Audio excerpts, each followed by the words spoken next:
SM Store, amanah dalam muamalah.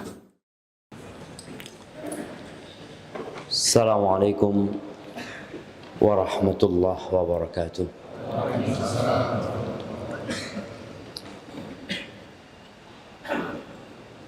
Alhamdulillah alladzi afana fi jasadina wa radda ilaina arwahana wa adhina lana bidzikri. Segala puji bagi Allah Jalla Jalaluh yang telah mengembalikan kepada kita ruh-ruh kita, memberikan kesehatan kepada kita. Dan yang lebih indah dari semua itu, Allah memperkenankan bagi kita untuk mengingatnya.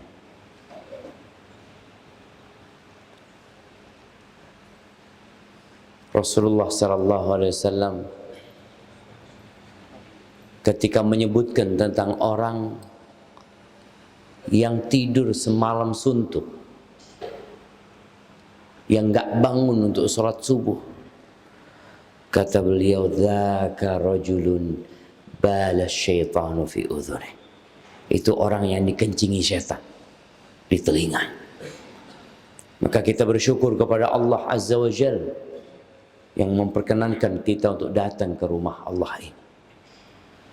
Kita tahu sholat berjamaah di masjid untuk waktu zuhur, waktu asar dan maghrib itu biasa. Tapi untuk waktu isya dan subuh itu luar biasa.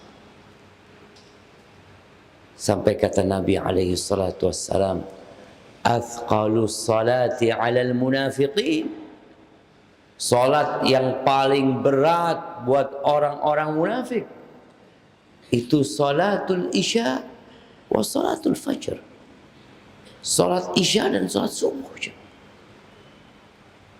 Law ya'lamuna ma fihima la atauhuma walau habwan.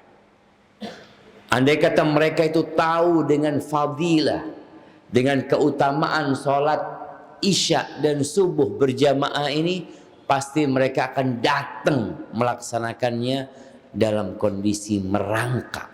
Walaupun harus merangkak, mereka akan datang.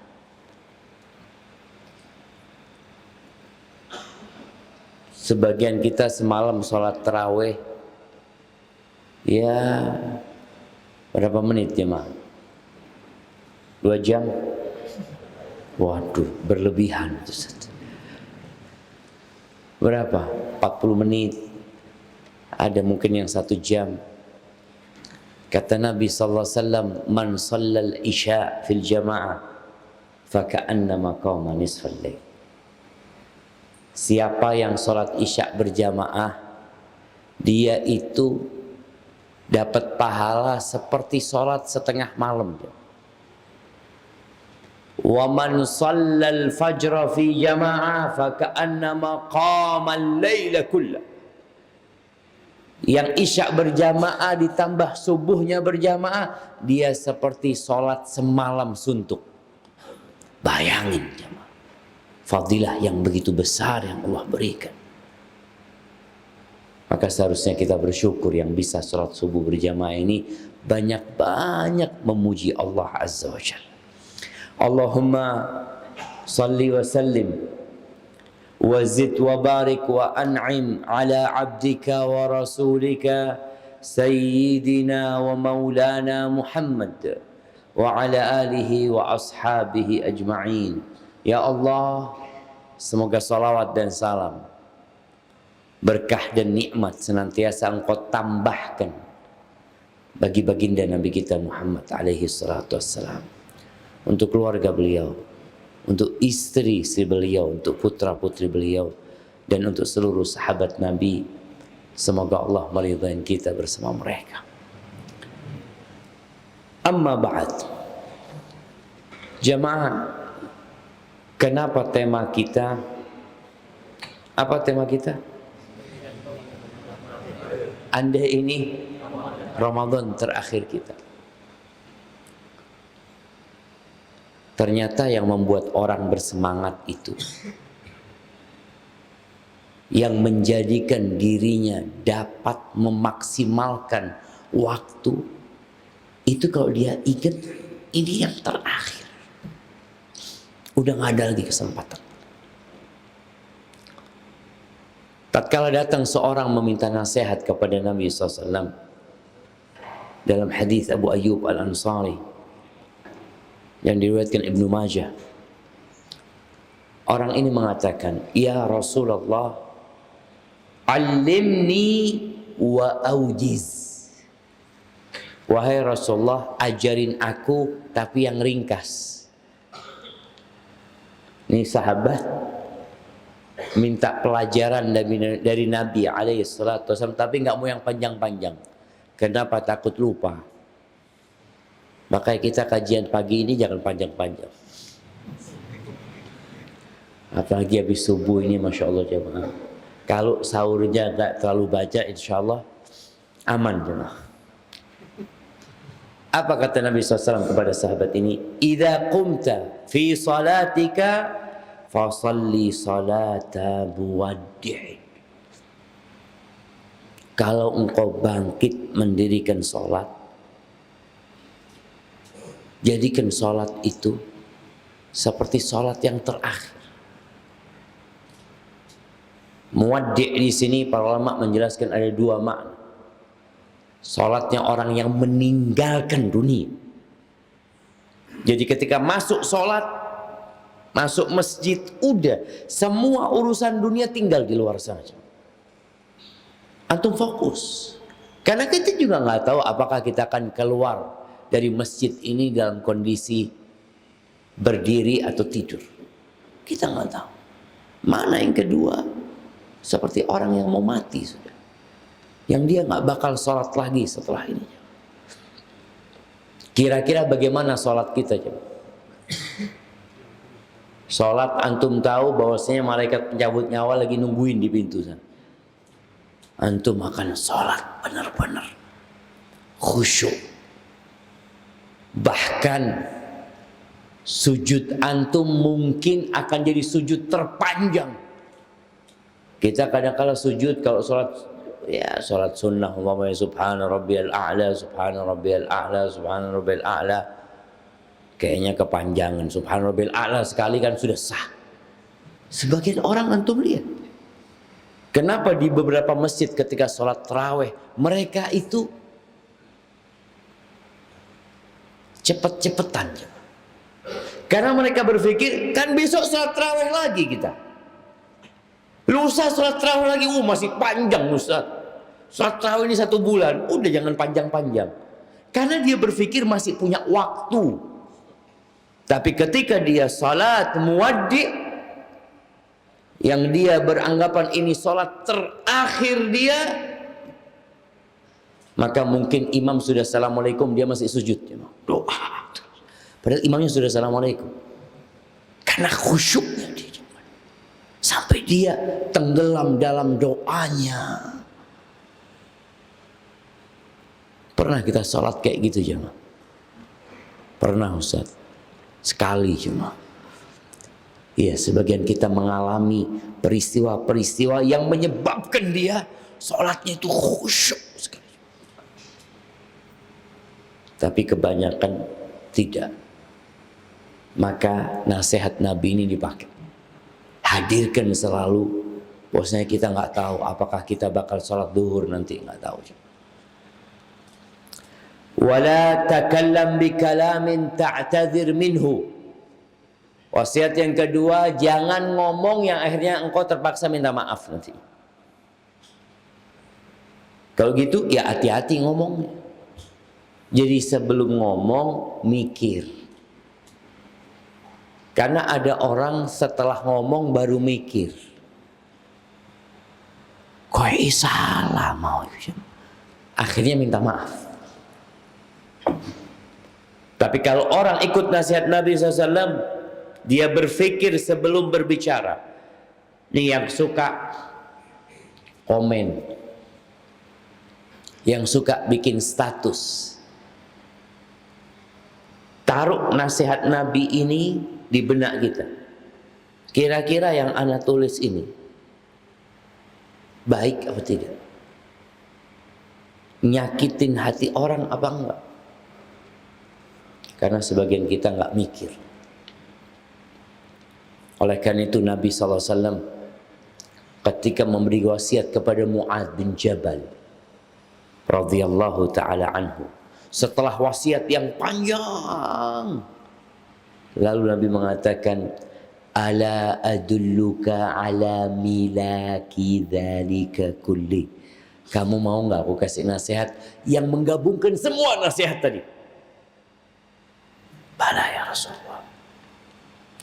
Beliau mengeluarkan lisannya lalu mengatakan, amsik alaika hadza. Jaga lisanmu. Pegangin lisannya supaya nggak liar. Heran Mu'adz. Kenapa menjaga lisan ini jadi wasiat yang menggabungkan semua nasihat Nabi SAW? Lalu Mu'adz mengatakan, ya Rasulullah, wa inna la mu'akhadzuna bima natakallam bihi. Apakah kita akan dihukum, dihisab dengan semua yang kita omongkan? Lalu kata Nabi SAW, wa hal yakubun nas finnar ala wujuhim aw ala manakhirihim illa hasaidu alsinatihim. Wah, takilat ke ummuka Mu'adz. Itu orang-orang yang tersungkur dalam neraka. Karena apa? Karena omongan mereka. Subhanallah, ternyata yang banyak memasukkan ke neraka ini lisan. Antum tidak mencuri, antum tidak mengambil hak orang lain, antum merasa baik, tapi boleh jadi antum ngomong ngawur. Itu yang memasukkan neraka. Maka Nabi SAW kasih nasihat, kalau ngomong mikir dulu, jangan sampai nanti akhirnya harus minta maaf. Yang ketiga wasiat Nabi SAW, wa ajmi'il ya'sa amma fi aidin nas. Engkau tumbuhkan putus asa. Putus asa, iya. Putus asa dari yang ada di tangan manusia. Jangan berharap kepada manusia. Jangan ingin memiliki apa yang dimiliki oleh manusia. Udah jangan.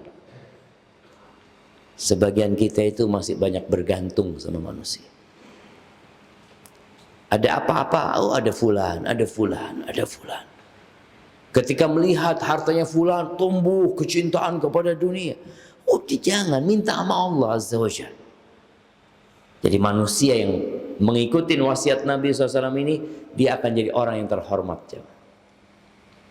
Salatnya khusyuk, muamalahnya sama manusia baik, dan dia tidak berambisi dunia. Ahibati fillah, kalau bicara andai ini Ramadan terakhir kita, ini mengingatkan kita dengan wasiat Nabi SAW, aktsiru dzikra hadhimil ladzat. Perbanyak mengingat pemutus kelezatan, yakni maut. Kematian itu memutuskan kelezatan. Wallahi, orang-orang yang ingat mati, dia tidak akan sibuk mempersiapkan untuk buka nanti malam. Ini sebagian kita kan yang dipikirkan apa? Buka apa nanti ya? Buka ini, buka ini. Senteni. Iku sesuai. Apa yang antum mau kerjakan sambil nunggu berbuka? Karena kita nggak tahu apakah kita akan sampai berbuka. Tapi gara-gara manusia ini punya angan-angan yang panjang, ya akhirnya dia ibadahnya malas. Abu Hurairah radhiyallahu taala anhu, kalau melihat ada rombongan yang gotong jenazah, Kata Abu Hurairah mengatakan, umdu wa inna 'alal athar. Kata dia, berangkat engkau, berangkat. Kita nyusul. Wallahi kita nyusul. Antum melihat ada jenazah lewat, antum sedang mau nyusul dia. Kita hanya nunggu antrian. Dan antriannya itu random.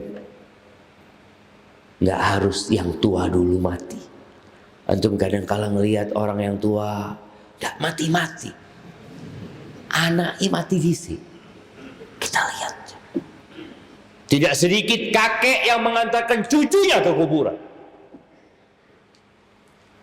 Ya apa coba? Kalau kita berpikir seharusnya kakek dulu ini yang mati lah. Wes tuh urip ini. Tidak ada itu. Wa inna 'alal athar. Kita akan nyusul jemaah. Ahibati fillah. Dalam bulan Ramadan ini, siapa yang mengantarkan jenazah? Ada yang mengantarkan jenazah keluarganya? Jemaah, coba angkat tangan. 1, 2, 3, 4, 5. Syuf jemaah. Di bulan Ramadan ini ada yang mengantarkan keluarganya, kerabat. Maka kita harus benar-benar mempersiapkan diri. Apa bekalnya? Wa tazawwadu fa inna khairaz zadit taqwa. Berbekallah kalian. Sebaik-baiknya bekal itu adalah takwa. Dan kita berpuasa di bulan Ramadan untuk mencapai takwa. Kenapa? Ya kalau kita puasa tanpa takwa dan tidak untuk meraih takwa, yang ada sia-sia.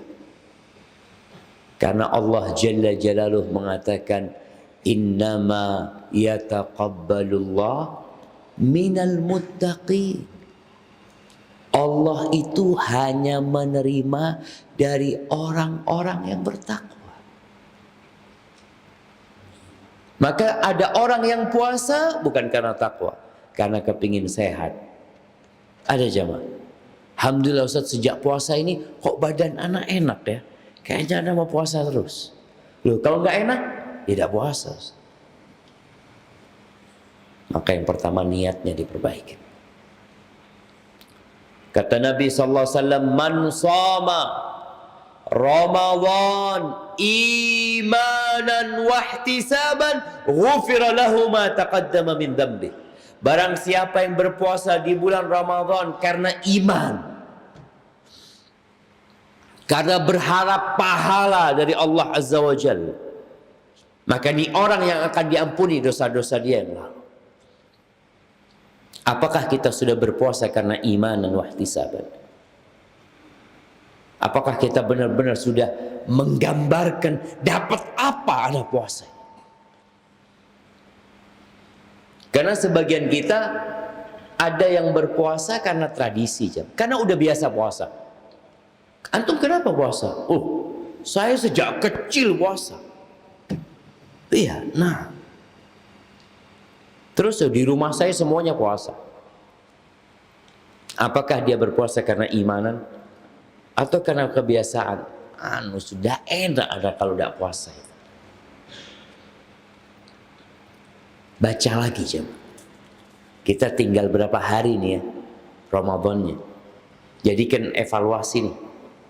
Untuk hari-hari yang berlalu, kemudian kita perbaiki niat kita. Kalau bicara sahnya puasa kita, insya Allah kita semua tahu niat puasa Ramadan, puasa wajib itu harus sebelum matahari, sebelum fajar terbit. Niatnya. Itu niat agar puasa kita sah. Tapi niat agar puasa kita mendapatkan pahala yang maksimal, maka imanan wahtisaban. Dengan niat ini tidur pun bisa jadi ibadah. Maka antum dengar naumus shaim ibadah. Tidurnya orang puasa itu ibadah. Hadis dhaif. Sehingga orang ketika yang lainnya ngaji, ana mau tidur. Kenapa? Sama-sama ibadah. Antum ngaji ibadah, ana tidur ibadah. Lah. Maka ketika antum benar-benar memikirkan mungkin ini Ramadan terakhir ana, tinggal sedikit, antum akan memaksimalkan puasanya. Sebagian kita tatkala berbuka, itu yang dipikirkan makan. Sampai kadang-kala duduk di meja makan ya, dilihat koleknya, diudek, taruh lagi, tanya lagi, ada yang lainnya? Subhanallah. Padahal waktu itu waktu mustajab berdoa. Antum jangan mikir makan. Bentar lagi makan antum. Jangan memikirkan menu yang antum akan santap, tapi pikirkan menu yang antum akan santap di surga Allah Azza wa Jalla. Ada apa di surga ya? Karena katanya orang yang rajin puasa itu ada pintu khusus buat mereka yang akan diberikan kepada mereka. Radhiyallahu anhu karena salat Isya baca Al-Baqarah. Bayangin coba, salat Isya baca Al-Baqarah ini jemaah. Itu imam makmumnya sampai ada yang mau faraqah, ada yang memisahkan diri dari muadzin. Tapi ketika salat sunnah, enggak. Nabi SAW ketika salat wajib mengatakan man shalla bin nas falyukhaffif. Jadi imam, tolong ringankan salatnya. Di belakangnya ada orang tua, ada anak-anak, ada orang lemah, ada dzal haja, ada orang yang punya hajat dia. Jangan lama-lama. Karena itu salat wajib ya. Maka kata Nabi SAW, Iqra' sabbih isma rabbikal a'la. Salat Isya itu baca sabbih isma rabbikal a'la. Hal ataka hadithul wasyid. Baca itu. Tapi ketika salat sunnah, salat malam Nabi SAW, beliau pernah sholat 1 rakaat 5 juz. 1 rakaatnya Nabi SAW. Ketika Umar bin Khattab radhiyallahu taala anhu memerintahkan Ubay bin Ka'ab dan Tamim ad-Dari menjadi imam sholat tarawih di Masjid Nabawi, itu bacanya ratusan ayat. Al-Baqarah itu mereka baca 8 rakaat. Kalau Nabi SAW 1 rakaatnya 5 juz sampai An-Nisa, ini mereka bacanya 8 rakaat Al-Baqarah.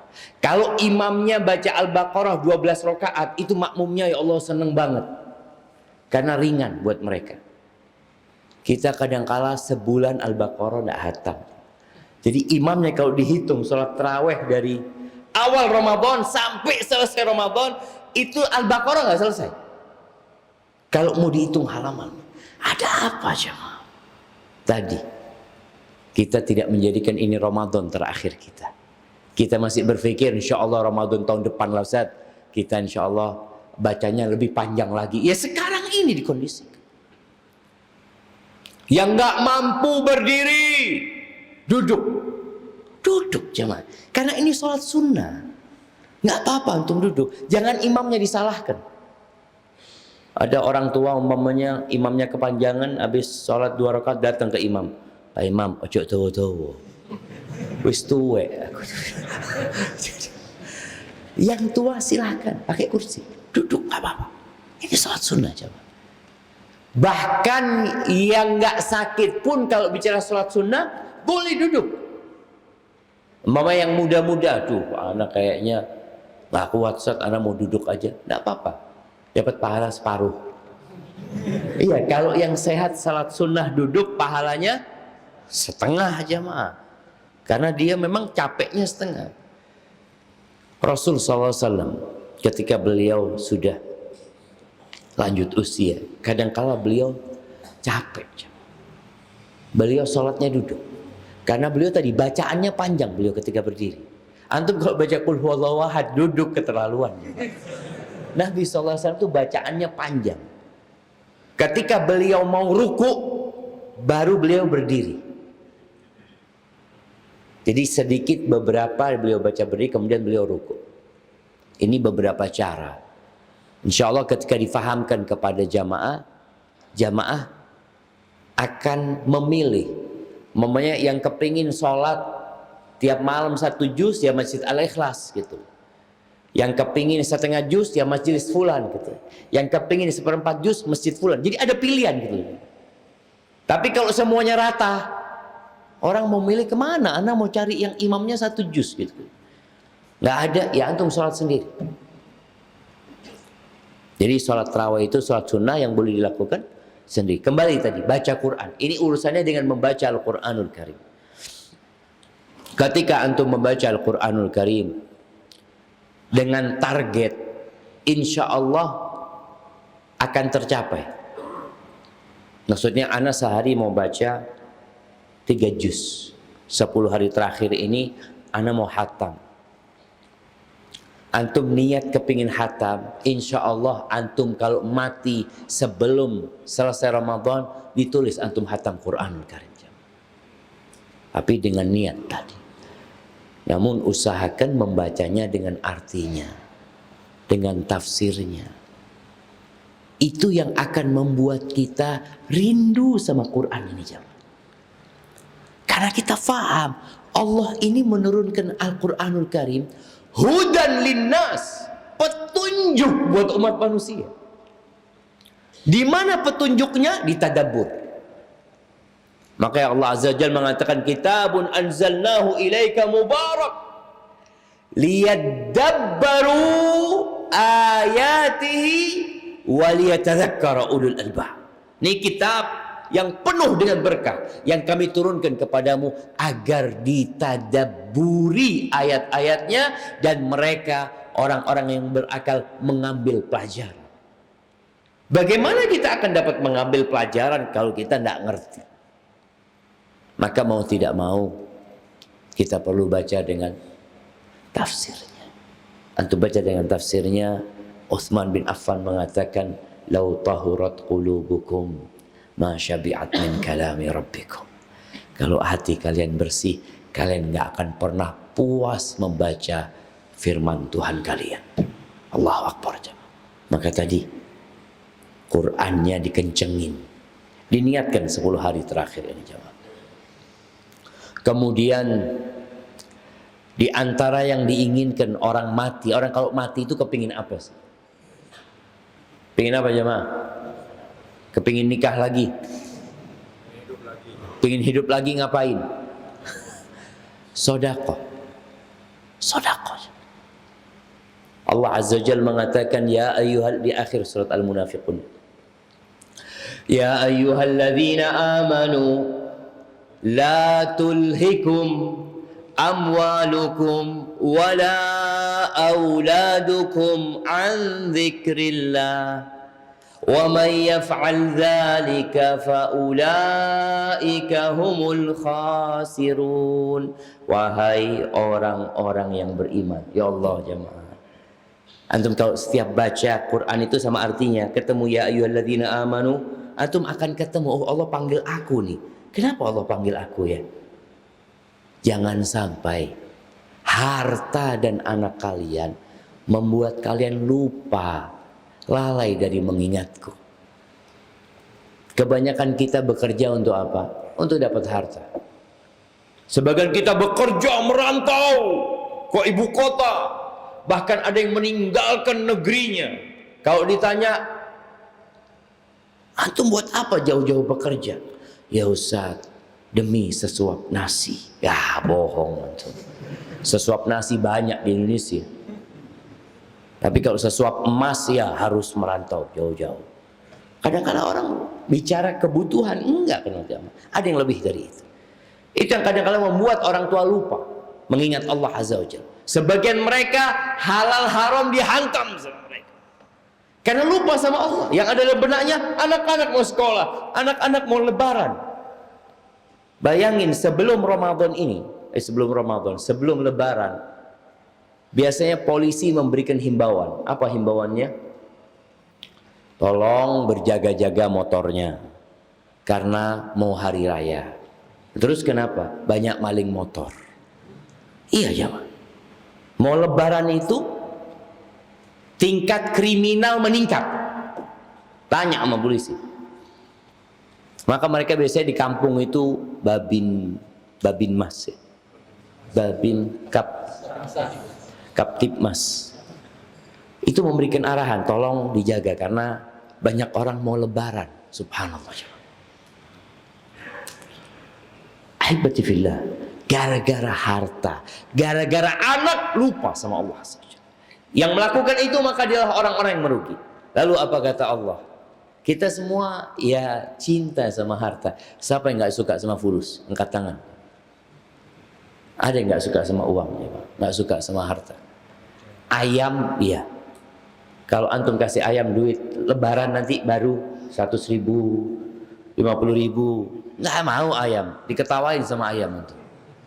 Tapi kalau manusia, zuyyina linnas hubbus syahwat minan nisa wal banin wal qanatiril muqantarah, itu tertanam di jiwa kita cinta kepada harta. Sampai Allah katakan wa innahu li hubbil khair la syadid. Wallahi sesungguhnya dia tuh manusia kecintaannya kepada al khair. Harta ini dinamain al khair sama Allah. Berat cintanya, cinta mati. Makanya Allah katakan wa anfiqu mimma razaqnakum. Kalian infakkan dari apa yang kami rizkikan kepada kalian. Wallahi kalimat ini kalimat yang memotivasi kita untuk sedekah. Kenapa? Antum sedekah dikasih siapa hartanya? Ya dari Allah. Ketika Allah katakan mimma razaqnakum, orang itu jadi nggak berat.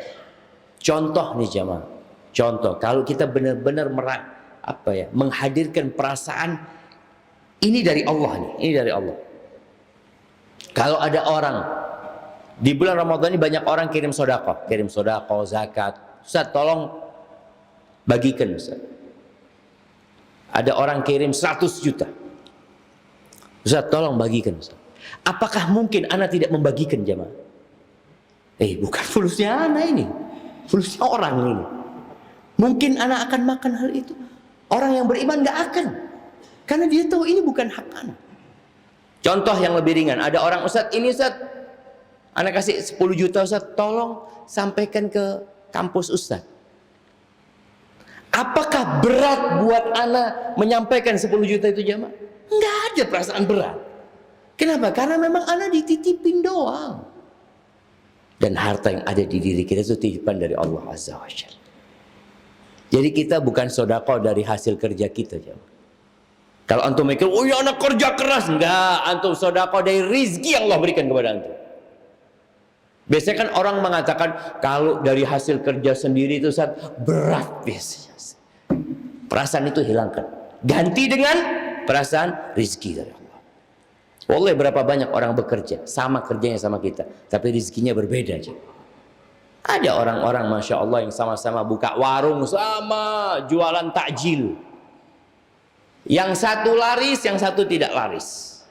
Padahal yang dijual sama. Kenapa berbeda? Innallaha huwar razzaq. Allah yang bagi rezeki. Maka kata Allah, wa anfiqu mimma razaqnakum. Dari apa yang kami rizkikan kepada kalian. Artinya kalau ada harta yang bukan dari rezeki kami, jangan disedekahkan. Sudah jangan. Tapi semuanya dari Allah Azza wa Jalla. Min qabli an ya'tiya ahadakumul maut. Sebelum datang kematian kepada kalian. Kalau sudah datang kematian, wallah nih orang akan mengatakan fayaqula rabbi laula akhartani ila ajalin qarib. Ya Allah, kalau kau tunda, ya Allah tunda kematianku sedikit aja, sedikit. Ditunda berapa menit lah, 5 menit. Kepingin apa dia? Fa'as-saddaq. Dia kepingin sedekah. Kenapa dia nggak ingin sholatnya? Kenapa dia nggak ingin berangkat umrah? Kenapa dia nggak ingin berangkat haji?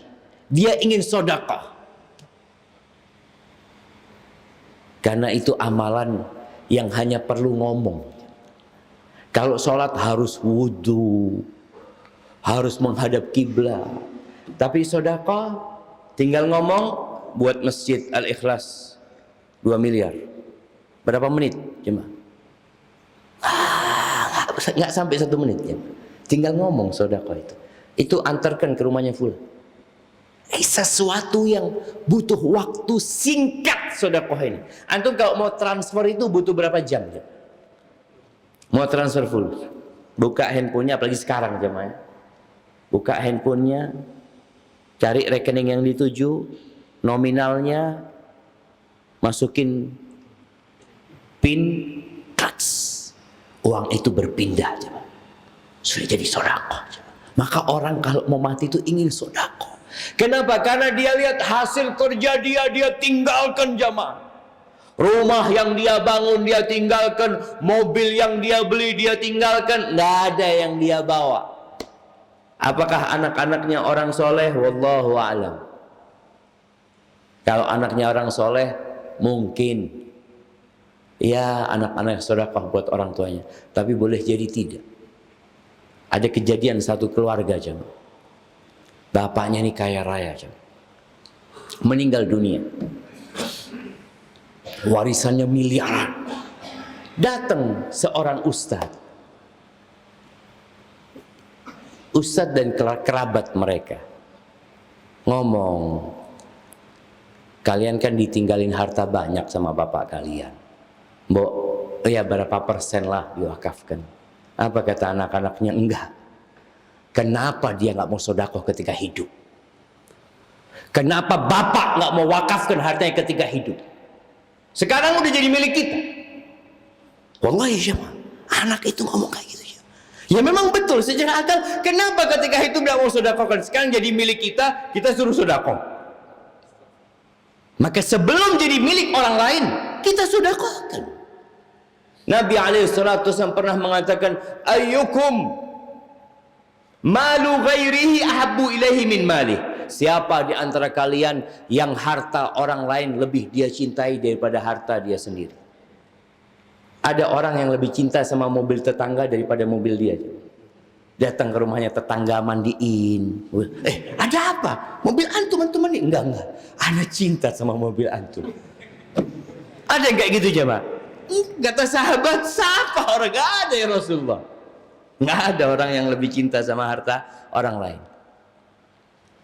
Kata Nabi SAW, malu. Kalian tahu harta kalian yang mana? Yang kalian makan kemudian habis. Yang kalian belikan pakaian kemudian jadi usang. Wa ma tasaddaqta bihi fa'abqait. Dan yang kalian sedekahkan kemudian kalian simpan. Sisanya fatarikuhu linnas. Punya orang sisanya itu. Kita ini kadang-kadang lebih suka sama sisanya ini jemaah. Kita lihat di brankas besi, Allah. Fulusnya siapa ini? Fulusnya orang. Fulusnya antum yang sudah antum keluarkan itu milik kita. Maka kadang-kadang pikiran kita tertipu dengan dunia ini. Maka tolong Ramadan ini, apalagi masuk 10 hari terakhir, apalagi di malam-malam yang diharapkan Lailatul Qadar, kita berusaha untuk keluarkan jemaah. Sudah bismillah. Berapa persen? Kita tidak bicara zakat. Zakat ada persentasenya.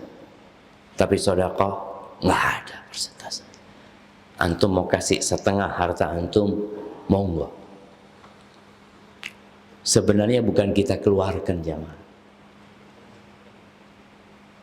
Makanya bahasanya Al-Quran itu bukan mengeluarkan zakat, tapi memberikan zakat. Karena memang itu akan jadi bagian kita kelak di hari akhir. Lalu wahibati fillah,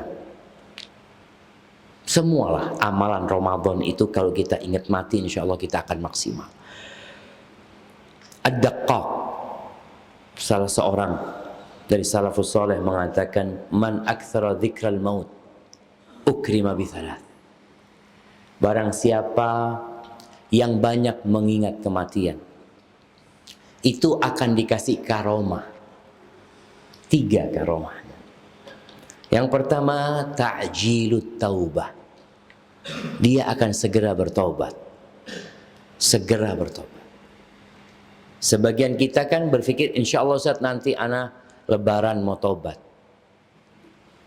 Kenapa? Karena dia berpikir umur dia masih sampai lebaran.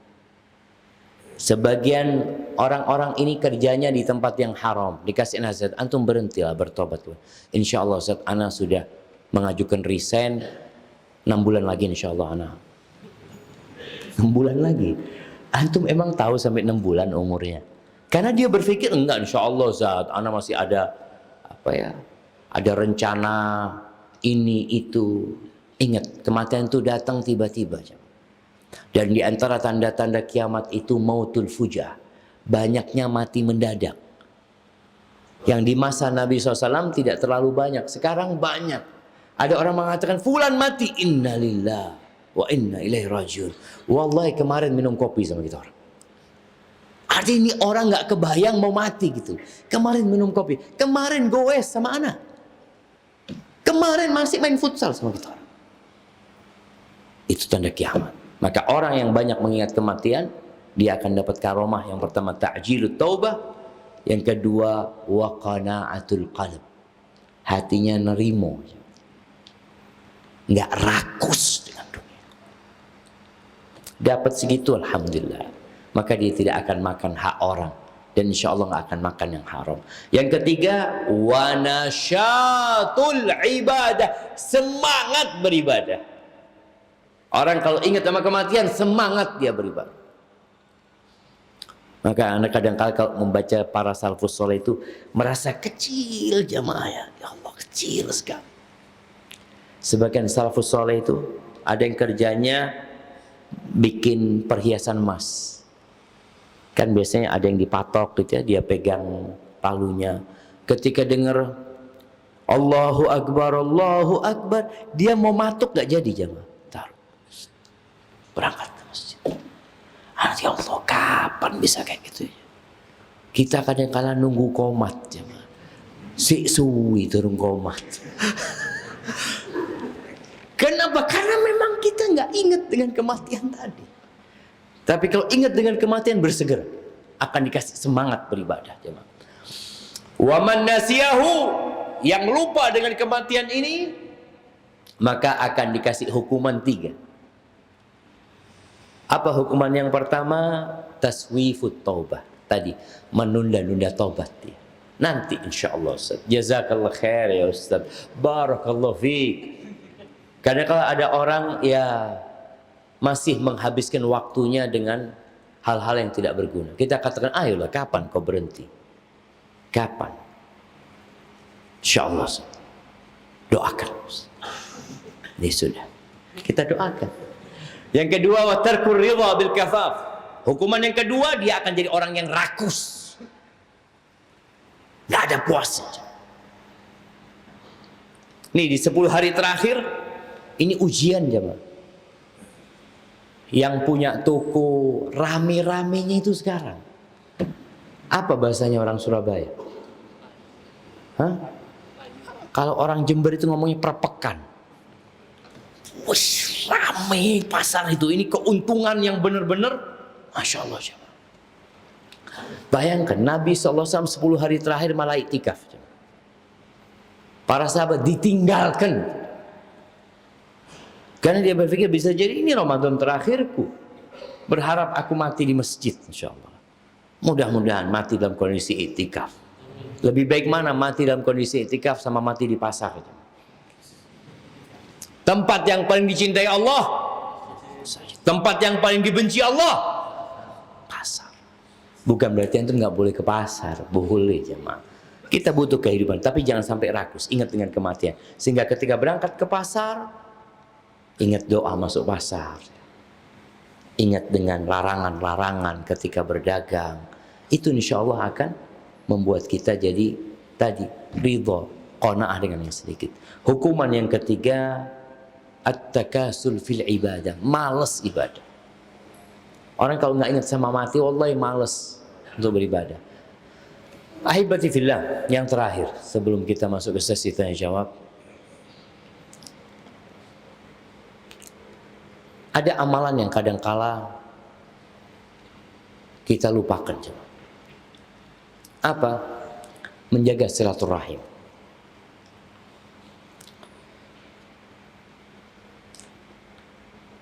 Rasulullah SAW mengatakan la yadkhulul jannah qati'. Nggak masuk surga orang yang memutuskan silaturahim. Jangan sampai antum fokus ibadah tadi, sholat malam, baca Quran, ya, sedekah, tapi ternyata antum memutuskan silaturahim. Kemana tempat kita? Ya udah kata Nabi SAW, la yadkhulul jannah, nggak masuk surga gitu. Ini menunjukkan bahwa tatkala kita di bulan Ramadan, kita jaga hablum minallah, tolong hablum minan nasnya dijaga, khususnya kepada kerabat kita. Kalau ada yang tidak bertegur sapa dengan kerabatnya, boleh jadi kerabat antum yang mati duluan atau antum mati duluan. Kalau antum yang menzalimin dia dan dia mati, antum mau minta maaf sama siapa? Berat, jemaah. Maka jaga silaturahim. Ya, nggak harus ziarah. Kata Nabi SAW, bullu arhamakum walau bisalam. Basahi rahim kalian walaupun sekedar ucapan salam aja. Pakai WA di grup, assalamualaikum. Kadang-kala di grup itu ada keluarga yang keluar dari grup momennya karena ada masalah. Kita berusaha untuk japri dia, minta maaf sama dia. Dan ini kesempatan juga untuk berbagi. Kalau kalian bicara sedekah, maka tolonglah. Yang pertama jadi konsentrasi kita, kerabat kita yang kita kasih sedekah. Kalau mereka orang-orang fakir, kalau mereka orang-orang mampu, kita kasih hadiah mereka. Kirimin hadiah. Jangan sampai kita berbagi sama orang jauh, orang dekat kita lupakan. Ini kesempatan. Dan kalau mau minta maaf, jangan nunggu Idul Fitri. Insya Allah Ustaz, saya mau minta maaf nanti Idul Fitri. Antum emangnya sampai Idul Fitri umurnya? Gak ada yang tahu Allah. Maka tadi orang kalau dia ingat kematian, dia akan segera beribadah. Yang punya salah minta maaf sama keluarga. Sekarang habis kajian ini langsung antum minta maaf. Karena memang taubat seorang hamba tidak akan sempurna kalau urusannya dosa dengan makhluk, kecuali dengan cara minta maaf atau minta dihalalkan sama mereka. Hadza wa sallallahu ala nabiyyina Muhammad wa ala alihi wasallam. Baik. Ada yang lupa nih jemaah. Rasulullah sallallahu alaihi wasallam di akhir hayatnya, beliau itu biasanya di sepanjang Ramadan itikafnya cuma 10 hari. Pernah sekali beliau nggak itikaf di bulan Ramadan, beliau ganti itikafnya di bulan Syawal. Diganti. Kemudian di akhir hayatnya Nabi SAW pada tahun ke-10 Hijriah, beliau itikafnya 20 hari. Karena sudah mendekati ajalnya Nabi SAW, semakin semangat beliau beribadah. Afwan izin bertanya Ustaz, apakah ada dalil khusus atau yang pernah Rasulullah SAW ajarkan terkait sholat malam atau sholat tarawih di akhir malam pada waktu 10 hari terakhir di bulan Ramadan? Sebab ada khilaf dari para ulama, ada yang membolehkan, ada yang tidak. Syukran Ustaz, jazakumullah khairan. Naam, ahibati fillah, jumhur ulama itu bersepakat bahwa saya nggak ada masalah nambah sholat malam lebih dari 11 rakaat. Apa dalilnya? Rasul SAW nggak pernah lebih dari 11 rakaat. Tapi Nabi SAW tidak melarang untuk lebih dari 11 rakaat. Apa dalilnya? Ketika seorang sahabat bertanya kepada Nabi SAW, kaifa salatul lail? Gimana salat malam ya Rasulullah? Nabi SAW hanya mengatakan salatul laili mathna mathna. Salat malam itu 2 rakaat, 2 rakaat. Fa idza khasyital fajra fa'autir biwahidah. Kalau engkau takut masuk waktu subuh, maka witir 1 rakaat. Dari sinilah kemudian sholat malam itu tadi, mau 11 rakaat fadhol, mau 9 rakaat silahkan, mau 7 silahkan, mau 17 silahkan, mau 23 silahkan, mau 43 silahkan. Silahkan jemaah. Sholatnya bebas.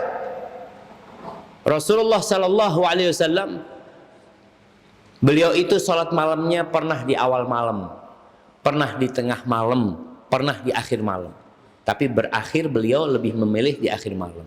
Jadi kalau ada orang yang mau sholat malam, mamanya sholat habis isya, silahkan sholat. Nanti tengah malam jam 12 dia bangun lagi, sholat lagi, silahkan. Rasulullah SAW ketika masuk 10 hari terakhir, beliau itu menghidupkan malam. Para ulama menjelaskan bukan berarti beliau nggak tidur, tapi beliau tidurnya dikit. Kemudian beliau hidupkan malam. Jadi boleh antum habis isya sholat, kemudian malam hari sholat lagi, tengah malam, dan sholatnya tadi nggak harus berjamaah, jamaah. Antum di rumah. Jam 10 bangun, ambil wudhu sholat. 2 rakaat, 4 rakaat, terus tidur lagi. Nanti bangun lagi, alarmnya dipasang umpamanya, sholat lagi. Jadi seperti itu. Jadi insya Allah nggak ada masalah tentang masalah sholat malam ini. Barakallahu fikum. Apa ada ciri-ciri orang yang puasanya di bulan Ramadan itu diterima oleh Allah Subhanahu wa taala? Iya, kalau bicara ada ciri-ciri sebelum puasa, ketika puasa dan setelah puasa. Sebelum puasa niat, karena syarat diterimanya ibadah itu 2, ikhlas sama sesuai dengan tuntunan syariat. Antum bisa lihat tuh, anak puasanya udah bener nggak, udah sesuai nggak. Niat antum sendiri juga bisa mengecek. Kemudian setelah ibadah itu, antum tahu ibadah antum ini benar apa tidak. Allah Azza wa Jalla mengatakan, balil insanu ala nafsihi basirah. Manusia itu tahu dengan dirinya. Dia tadi sholat subuh, apakah dia khusyuk ketika sholat subuh atau sambil merem-merem? Dia tahu coba. Tapi ada orang yang nggak sadar. Ada cerita orang masuk masjid ketika hari Jumat. Dia di awal waktu masuk masjid. Artinya jamaah masih sedikit, dia masuk masjid. Tahu-tahu dia marah-marah sama orang-orang. Ini masjid apa? Kenapa? Kok nggak ada khutbahnya? Ternyata dia tidur. Ketika qomat, dia baru bangun, maka dia marah-marah seperti itu. Dia nggak sadar. Nah, ini orang perlu dikasih tahu. Tapi secara umum manusia itu tahu dengan kualitas ibadah dia. Gimana tadi ibadah dia? Coba tanyakan. Imam tadi sholat rakaat pertama baca surat apa ya? Wallahu a'lam ya. Yang jelas Al-Fatihah. Nah, ingat dia baca Al-Fatihah. Iya, tidak perlu antum ingat semuanya baca Al-Fatihah. Jadi kita tahu. Puasa kita juga seperti itu. Puasa yang kita ini, ya Allah kayaknya sia-sia. Kenapa? Anak kayaknya masih nonton hal-hal yang nggak bermanfaat, ya. Dengarkan yang kurang berguna. Itu kita tahu. Insya Allah ketika kita tahu, sadar, kita bertobat, semoga Allah ampuni. Maka nanti di akhir Ramadan ada syariat zakat fitrah. Selain zakat fitrah itu untuk memberikan makan kepada fakir miskin, salah satunya adalah untuk menambal puasa-puasa kita yang bolong-bolong ini, jemaah. Jadi seperti itu. Kemudian ya, di antara ciri-cirinya ibadah puasa itu diterima, dia jadi orang baik. Karena kebaikan itu melahirkan kebaikan. Jadi kalau antum selesai Ramadan, alhamdulillah, tidak kembali berbuat dosa yang dulu lagi. Alhamdulillah, saat anak kok ya pikiran mau berbuat dosa itu kok hilang sekarang, Ustaz. Itu tanda diterima. Syekh Abdul Razak hafizahullah ta'ala pernah cerita tentang seorang peminum. Dia suka minum orang ini. Suatu hari di pagi yang dingin sekali, dia keluar pakai jaket, berangkat mau beli biskuit, mau beli makanan, jemaah. Kenapa? Karena kalau minum khamr itu kosong perutnya, tidak enak. Maka dia berangkat ke minimarket tuh mau beli makanan. Di tengah jalan dia lihat kucing, ya. Anaknya kucing kedinginan. Sebab dia kesian sama itu anak kucing. Akhirnya dia masukkan ke jaketnya. Kemudian dia berjalan menuju ke minimarket tuh, nggak jadi beli makanan. Dia belikan susu, jamaah, buat kucingnya, jamaah. Kemudian dikasih minum, lalu dia nggak jadi minum sudah dia, karena perutnya kosong, dia tidur. Setelah bangun tidur, dia itu jadi benci sama minuman keras. Itu tanda-tanda diterima tadi amalan itu, jamaah. Artinya dia jadi orang yang lebih baik. Seperti kisah Nabi SAW tentang perempuan pelacur yang memberikan minum kepada seekor anjing. Bukan berarti dia terus jadi pelacur, jemaah, enggak. Artinya setelah dia memberikan minum kepada anjing tersebut, dia diampuni sama Allah Azza wa Jalla. Dia berhenti, dia benci dengan perbuatannya. Maka jangan berpikir pelacur ngasih minum, anak kasih minum anjing lagi, besok kasih minum, malam masih melacurkan diri. Na'udzubillah min dzalik. Itu tanda-tanda berarti yang dia sedekahkan bisa jadi belum diterima sama Allah Azza wa Jalla.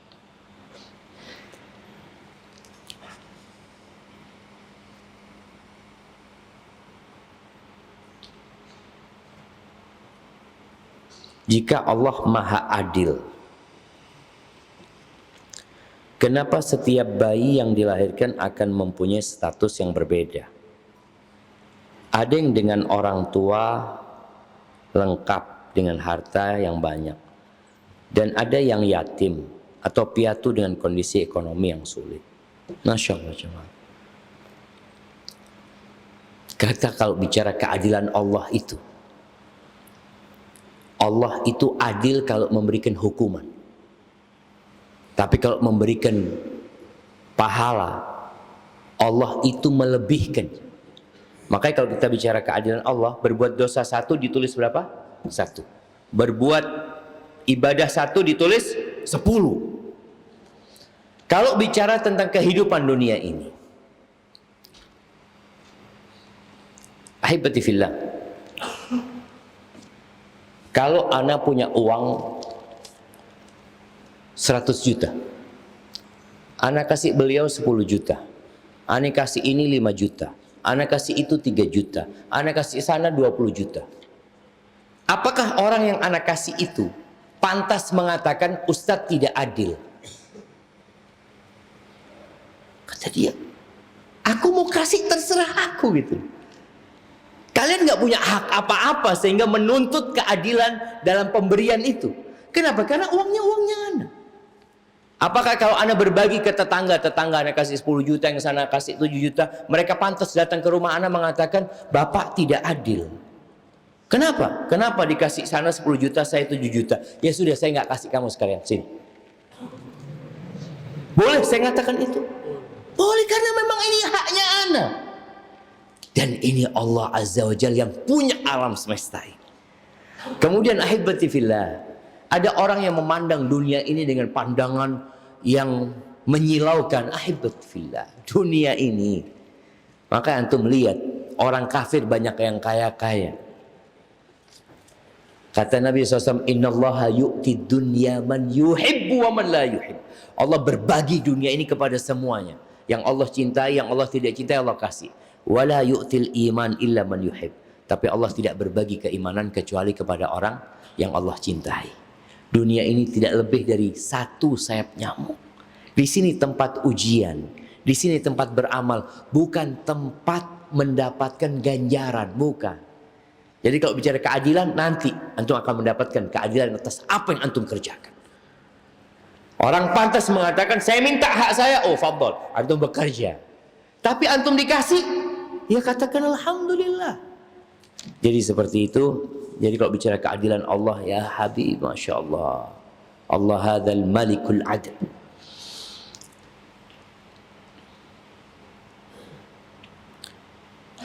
Berdoa di waktu ketika di akhir sholat, sebelum salam, bolehkah berdoa dengan bahasa sendiri? Ini masalah ada khilaf di antara para ulama. bolehkah kita dalam sholat berdoa dengan selain bahasa Arab?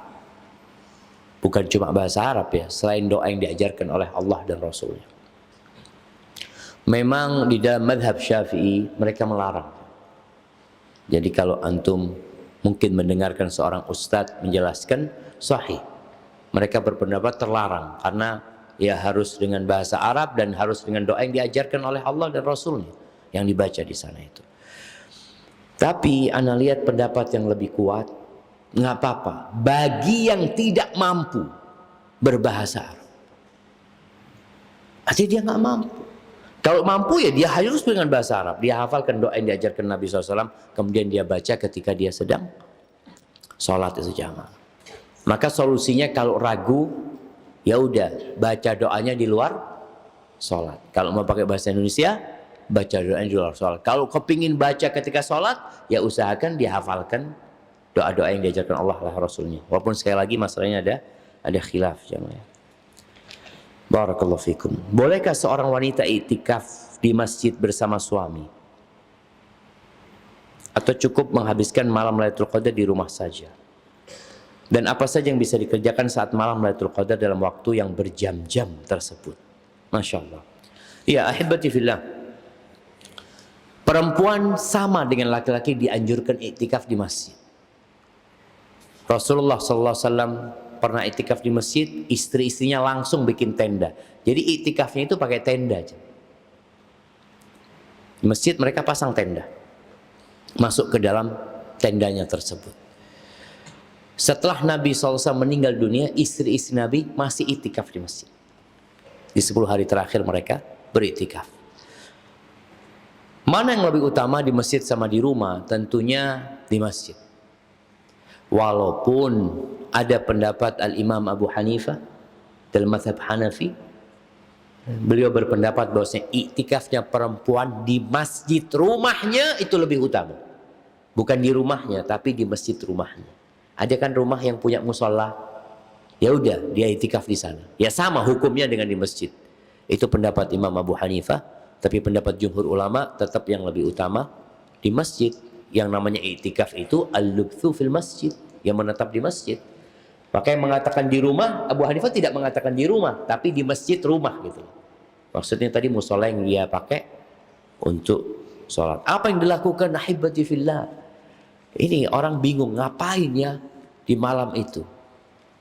Di masa Nabi SAW, di masa para sahabat Nabi, mereka itu sholat malamnya sampai mau sahur ya.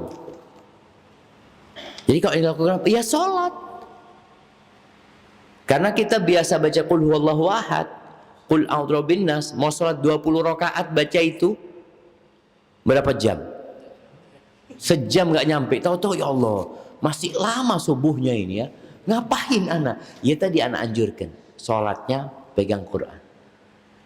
Sehingga kita bisa baca ya paling tidak lebih panjang daripada yang kita hafalkan. Setelah itu berzikir. Capek berzikir, beristighfar. Puji Allah Azza wa Jal. Kemudian baca doa. Allahumma innaka afun tuhibbul afwa fa'fu anni. Bagaimana cara membayar hutang puasa dan apakah ada batasan waktunya? Nah, ahibati fillah. Normalnya orang itu membayar utang puasa sebelum datang kewajiban yang selanjutnya. Jadi waktu bayar utang itu berapa bulan? 11 bulan. Dari sejak bulan Syawal sampai bulan Sya'ban. Itu waktu membayar hutang. Tapi kalau ada yang berhalangan, ya nggak ada masalah. Dia bayar kapan dia mampu. Seperti orang sakit. Ada orang sakit yang sakitnya diharapkan sembuh. Tapi sepertinya untuk tahun ini dia belum bisa menggantikan puasanya. Nggak usah bayar fidyah. Bayar fidyah itu untuk orang yang tidak diharapkan sembuh lagi. Ya sudah, kalau engkau diharapkan sembuh, bayar tahun depan nggak ada masalah. Tapi secara hukum normalnya tadi adalah sampai Ramadan selanjutnya datang.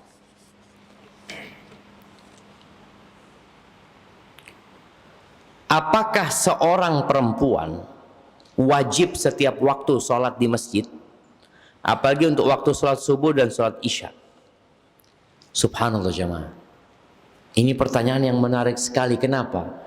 Memang di banyak masjid itu jamaah perempuannya lebih banyak dari jamaah lakinya. Antum perhatikan jemaah. Sholat subuh itu, ya Allah, bapak-bapaknya kemana? Wallahu alam, apa memang mereka janda-janda yang mendekatkan diri kepada Allah karena udah nggak ada suaminya? Jadi kalau bicara perempuan itu lebih baik sholat di rumah, bukan bicara wajib ya, subhanallah. Perempuan itu tidak diwajibkan berjamaah, tidak diwajibkan berjihad, enggak. Makanya perempuan itu nggak berangkat perang jemaah. Sholat Jumat juga tidak perempuan itu. Tapi walaupun sholatnya perempuan itu lebih baik di rumah, subhanallah. Ada orang yang tanya, Ustadz ngatakan sholatnya perempuan itu lebih dari 27 kalau di rumahnya. Anak ngomong, anak nggak mengatakan lebih dari 27. Lebih baik daripada dia sholat di masjid. Kalau dia sholat di masjid dapat berapa? Dapat 27. Ya sholat di masjid dia langkahnya dicatat, dapat tuh. Tapi kalau sholat di rumah, dia dapat mana? Dapat lebih baik dari itu. Khairun kata Nabi SAW. Tapi Nabi SAW melarang para suami untuk menghalang-halangi istrinya ke masjid. Kata Nabi SAW, La tamna'u ima Allah masajid Allah. Jangan dilarang hamba-hamba perempuan Allah untuk ke rumah Allah Azza. Jangan dilarang mereka. Sebagian suami enggak. Ya habibati, dia jelaskan kepada istrinya, sholatnya perempuan di rumah itu lebih baik, lebih utama. Masya Allah, dia kasih penjelasan supaya istrinya enggak ke masjid. Kalau istrinya tetap mau ke masjid, tafadhol, jangan dilarang. Karena ada suami-suami yang melarang istrinya ke masjid, tapi menyuruh istrinya ke pasar. Bang, mau ke pasar? Oh, tafadhol.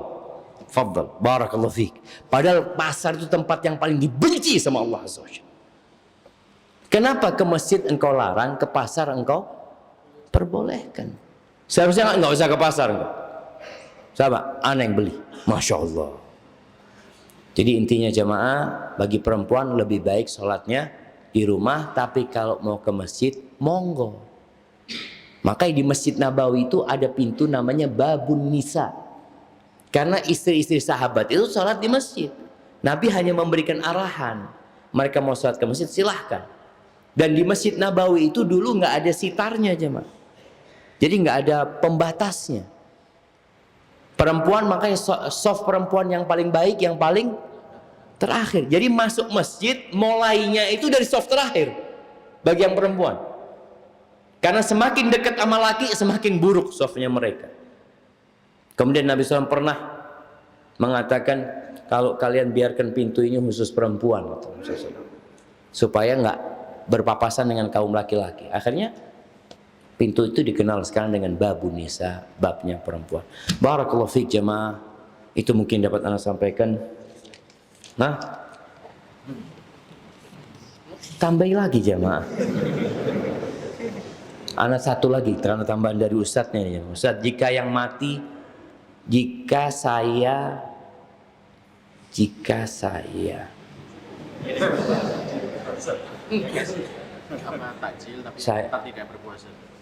jika saya niat beri takjil tapi ternyata dimakan oleh orang yang tidak berpuasa, gimana pahalanya?